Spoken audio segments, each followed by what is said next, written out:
মানে দুইটা ইথাইন এর সাথে আমরা হাইড্রোজেন সংযোজন করি।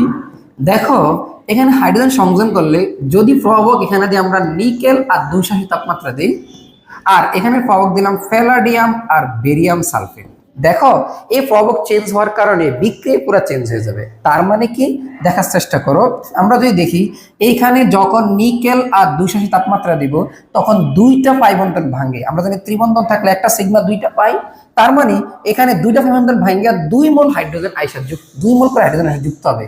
তার মানে এখানে উৎপন্ন হবে CH3 আর কি।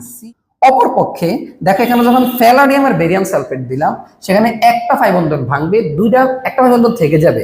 তার মানে সেখানে CH ডাবল বন্ড CH একটা করে হাইড্রোজেন যুক্ত হবে, এখানে একটা এখানে একটা, তাহলে হবে ইথিন।